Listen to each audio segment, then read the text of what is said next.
Boa noite, meu nome é Lucas, sou do CDP Paulo, sou da turma 212 e esse é meu trabalho de biologia. Sistema circulatório. O que é sistema circulatório? É o sistema cardiovascular, também chamado de sistema circulatório. É o sistema responsável por garantir o transporte de sangue pelo corpo, permitindo desta forma que as nossas células recebam, por exemplo, nutrientes e oxigênio. Esse sistema é formado pelo coração e pelos vasos sanguíneos. Por exemplo, tem uma imagem ao lado que mostra como realmente funciona. Órgãos que compõem o sistema cardiovascular. O coração, órgão do sistema cardiovascular, é uma câmara oca com 4 cavidades, 2 trios e 2 ventrículos. Possui o formato de um cone invertido com ápice voltado para baixo e apresenta o volume aproximado de uma mão fechada. Normalmente pesa cerca de 300 gramas. Do lado podemos ver a anatomia de um coração humano. Ali podemos ver em azul veia cava superior, veia cava inferior, artéria pulmonar. Em vermelho podemos ver a aorta e veia pulmonar. Cortando o coração ao meio, podemos ver o átrio esquerdo, o átrio direito, o ventrículo esquerdo, o ventrículo direito e o músculo cardíaco. Vasos sanguíneos. Vasos sanguíneos são tubos ocos, como canos, que transportam sangue pelo corpo. O sangue distribui oxigênio e nutrientes para todas as partes do corpo e remove resíduos como dióxido de carbono. O que é a hematose? Hematose garante a remoção de gás carbônico e a incorporação do oxigênio no sangue, promovendo a transformação do sangue venoso em arterial. Hematose ocorre quando os alvéolos pulmonares. Hematose é o nome dado em trocas gasosas que ocorrem nas superfícies respiratórias dos seres vivos. Nos seres humanos, a hematose ocorre nos pulmões, mais precisamente nos alvéolos pulmonares. Ali ao lado podemos ver como são os alvéolos.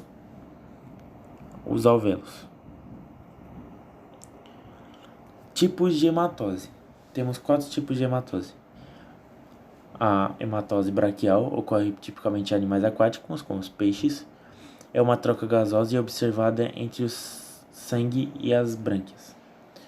Hematose pulmonar ocorre nos seres humanos em trocas gasosas e é observada nas estruturas denominadas pulmões, mais precisamente nos alvéolos pulmonares. Hematose cutânea ocorre nas trocas gasosas entre o sangue e a superfície do corpo animal. Pode ser observada, por exemplo, em anfíbios como rãs, pererecas e sapos, e anelídeos, que são minhocas, tritões e salamandras. Temos a hematose traqueal, ocorre em trocas gasosas em estruturas chamadas de traqueias e pode ser observada em insetos. Como ocorre? Hematose pulmonar ocorre ao nível dos alvéolos pulmonares, que garante transformação de sangue como elevada concentração de gás carbônico em um sangue rico em oxigênio. O ar atmosférico chega até os pulmões por meio do sistema respiratório.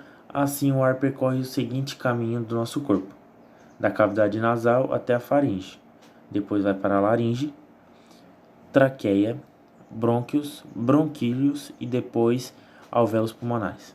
A hematose pulmonar ocorre nos alvéolos pulmonares. O ar que chega nos alvéolos está rico em oxigênio, enquanto o sangue apresenta nos capilares está rico de gás carbônico. Ocorre então a difusão do oxigênio do ar, presente nos alvéolos, para o sangue e a difusão do gás carbônico, presente no sangue, para os alvéolos. Após a troca gasosa, o sangue segue em direção para o coração, para ser bombeado para todo o corpo e o gás carbônico é liberado para o meio em via expiração. Circulação pulmonar. Na circulação pulmonar, o sangue é levado ao coração até o pulmão e posteriormente volta ao coração. Essa circulação inicia-se quando o sangue sai do ventrículo direito para a artéria pulmonar em direção aos pulmões. A artéria pulmonar ramifica-se e segue cada uma para um pulmão. Nesse órgão, eles se ramificam em artérias de pequeno calibre até os capilares que envolvem os alvéolos pulmonares. Nos alvéolos ocorrem as trocas gasosas, hematose, que se caracterizam pela passagem do gás carbônico do sangue para o interior dos alvéolos e do oxigênio presente nos alvéolos para o interior do capilar. Após o processo de hematose, o sangue segue para as vênulas e posteriormente para as veias pulmonares. Essas veias são responsáveis de levar o sangue novamente para o coração e o sangue chega a esse órgão pelo átrio esquerdo. Assim sendo, posso resumir o trajeto da circulação pulmonar, que é do coração para o pulmão e do pulmão para o coração.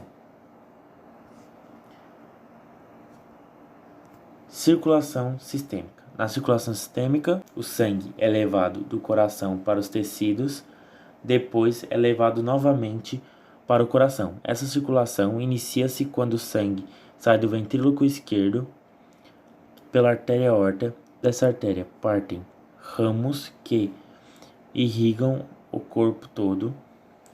Nos capilares sanguíneos, o sangue faz trocas gasosas com as células dos tecidos e tornam-se ricos em gás carbônicos.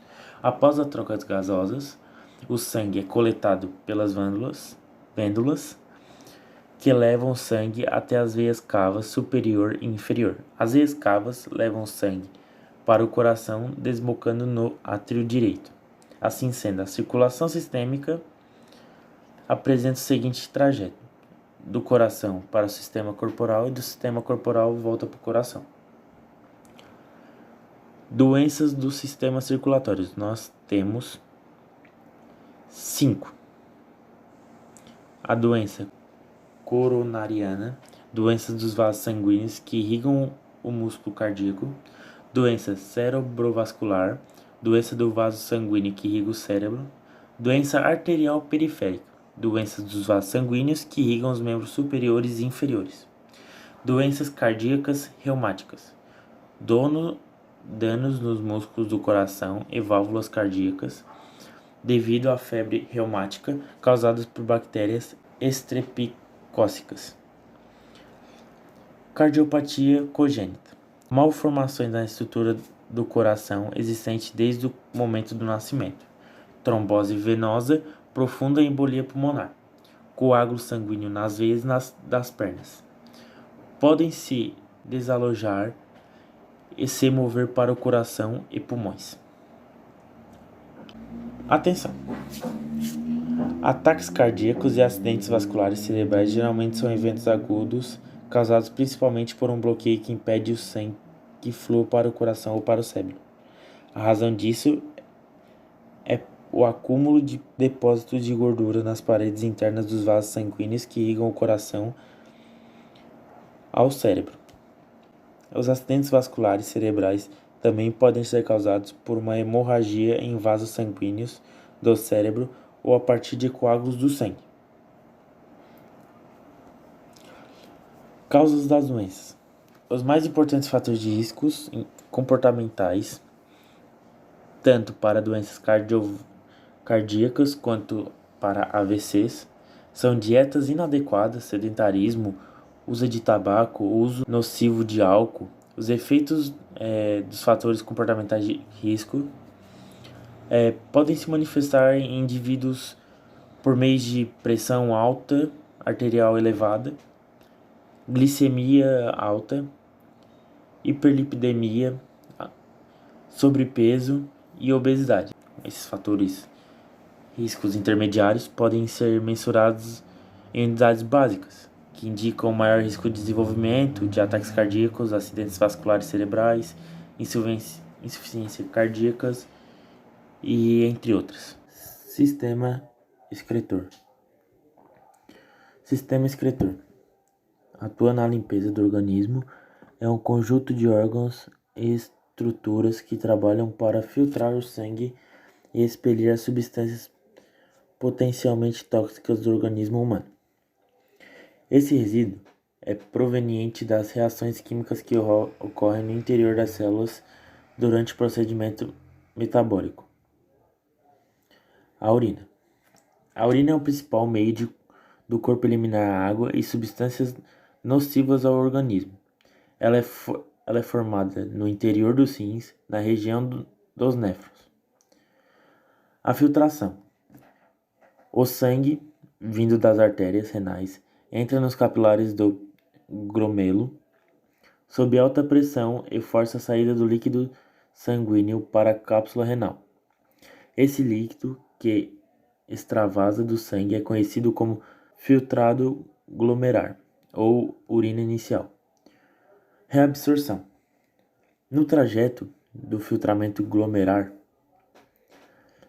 pelo túbulo contorcido proximal ocorre a reabsorção de grande parte da água de outras substâncias, como toda a glicose, todos os aminoácidos, todas as vitaminas e grandes partes dos sais se tornam ao sangue dos capilares do néfron. A eliminação é primeiro a urina trazida pelos ureteres, acumulam-se na bexiga até enchê-la. Depois ocorre a micção, esvaziamento completo do órgão, com a eliminação da urina pela uretra. O suor. O suor é outra forma de o corpo eliminar substâncias desnecessárias e tóxicas ao organismo. Os órgãos excretores, nesse caso, são as glândulas sudoríparas, células epitálias presentes na pele que estão espalhadas por todo o corpo. É importante ressaltar que a secreção do suor não está relacionada apenas à excreção. O ser humano é homeotérmico, ou seja, é capaz de manter a temperatura do corpo constante. Para que isso ocorra da melhor forma, o suor é expelido e a temperatura do organismo é regulada. Nesse processo, são eliminados cloreto de sódio, ureia, ácido úrico e água. Os rins. Sobre cada rim, há uma glândula suprarrenal. Cada órgão é envolto por 3 camadas de tecido, a mais externa, denominada cápsula adiposa. A intermediária, chamada córtex renal, é a mais interna, conhecida como cápsula fibrosa. A porção central dos rins é a medula renal, composta pelas pirâmides renais, se coletam as urinas formando nos néfrons. No vértice de cada pirâmide está a papila renal, envolvidas por uma estrutura denominadas cálices menores, que se reúnem para formar cálices maiores. A união dessas estruturas forma-se a pelve renal, onde toda a urina produzida pelo rim é lançada. Néfrons. Néfrons é uma estrutura tubular que possui uma das extremidades em forma de taça. A cápsula renal, ela comunica-se ao túbulo néfrico, que apresenta 3 regiões distintas do túbulo contorcido proximal. A alça néfrica é o túbulo contorcido distal que desemboca no ducto coletor. Os néfrons são localizados no córtex renal e são as unidades responsáveis pela filtração de sangue. Os ductos coletores transportam a urina produzida nos néfrons até a papila renal, de onde flui para os cálices menores, depois os cálices maiores e, por fim, a pelve renal. Uréteres. Os uréteres são tubos que transportam a urina da pelve renal até a bexiga urinária. Eles apresentam movimentos peristálticos, facilitando a condução da urina em seu interior. Sua parede é formada por 3 camadas de tecido: a mucosa interna, a mucosa intermediária de musculatura lisa e a externa fibrosa. Bexiga. A bexiga urinária é uma bolsa de parede muscular localizada na cavidade pélvica. Sua função é armazenar a urina que provém constantemente dos ureteres. Até o momento da sua eliminação, a bexiga de um indivíduo adulto é capaz de armazenar até 800 ml de urina. Uretra. A uretra é um tubo que comunica a bexiga e meio externo. A uretra feminina é exclusiva do sistema urinário. A masculina, ao contrário, também faz parte do sistema genital. É comum distinguir 3 regiões da uretra masculina: uretra prostática, uretra membrosa e uretra esponjosa. Hormônios. O que são hormônios? Hormônios são substâncias químicas mensageiras produzidas pelas glândulas. Cada hormônio produzido pelo corpo humano tem suas funções específicas, seja de regular o crescimento, a vida sexual, o desenvolvimento e o equilíbrio interno. Por isso, elas são tão importantes para as atividades biológicas do corpo. Nem sempre temos um bom funcionamento hormonal, e dessa forma é preciso ser atento aos sintomas de que algo não está bem no organismo. Fadiga, estresse, alteração de humor, insônia, dificuldade para controlar o peso são alguns sinais de que algo não está em equilíbrio. Principais glândulas. A hipófise, localizada no cérebro, tem função regulatória nas glândulas suprarrenais, nos testículos e ovários. Controla a liberação de 2 hormônios necessários para as grávidas. A ocitocina é importante para o trabalho de parto, também modera as sensações de prazer e afetividade em homem e mulher. A prolactina é importante para a lactação. Produz também o hormônio do crescimento, conhecido como GH, Growth Hormone, em inglês. Em crianças, sua deficiência pode causar nanismo, que impede o crescimento durante a infância e a adolescência, ou gigantismo, crescimento exagerado. Quando produzido em excesso, nos adultos sua carência pode ser corrigida por reposição hormonal, trazendo diversos benefícios como a redução de gordura e o aumento da massa magra. Tireoide. Tireoide produz 2 hormônios, a triodotironina T3 ou a tiroxina T4. Eles controlam a velocidade de que as funções do corpo progridem, ou seja, a taxa de metabólica, fazem o controle dos batimentos cardíacos, transmissões cerebrais, temperatura corporal, metabolismo, condução de energia, influência no ciclo menstrual, ainda que seu controle seja feito pela hipófise, entre outros, e tem influência no humor, memória, concentração, raciocínio, etc. A disfunção mais comum relacionada à tireoide é a hipotireoidismo. Ovários. Ovários produzem um estrogênio e progesterona, responsável por regular o ciclo menstrual nas mulheres. Seu desequilíbrio pode provocar alterações de humor, no sono, na menstruação, no peso e na libido. Em mulheres de 45 a 55 anos, a falta de produção do estrogênio provoca a menopausa. Suprarrenal. Produz cortisol, adrenalina e a noradrenalina. O cortisol é também conhecido como hormônio do estresse. A baixa produção desse hormônio deixa o corpo sensível a dores e as pessoas se sentindo mais cansadas, responsável por manter o corpo em estado de alerta. Uma pessoa com problemas relacionados ao sono tende a produzir mais cortisol, mantendo-se acordada e sem descansar. A adrenalina e a noradrenalina são hormônios bem conhecidos e também produzido pela glândula suprarrenal, que atua no sistema nervoso, ativando o mecanismo de defesa diante dos momentos de tensão e estresse. Eles preparam o corpo para a ação de algo. Glândulas endócrinas e exócrinas.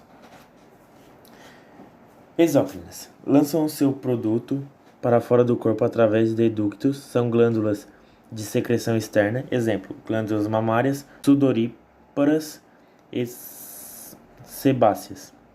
Endócrinas lançam os seus produtos em correntes sanguíneas, são glândulas de secreção interna, exemplos, hipotálamo, hipófise, a tireoide, as paratireoides, as células das ilhotas pancreáticas, as glândulas adrenais, os testículos no homem e os ovários nas mulheres. Hormônios. GH, hormônio do crescimento, é liberado em quantidades maiores em até os 20 anos, atuando na cartilagem, na parte do tecido ósseo e ainda não está bem formado. Ele faz com que haja crescimento longitudinal dos ossos e também dos órgãos internos. Antidiurético, ADH, hormônio antidiurético produzido no hipotálamo e armazenado na hipófise. Esse hormônio estimula a reabsorção de água nos ductos coletores. Ocitocina. Ocitocina é um hormônio produzido pelo hipotálamo, é liberada a partir do neurohipófise. Ela é formada por 9 aminoácidos e apresenta estrutura bastante semelhante à vasopressina, denominada também de hormônio adiurético.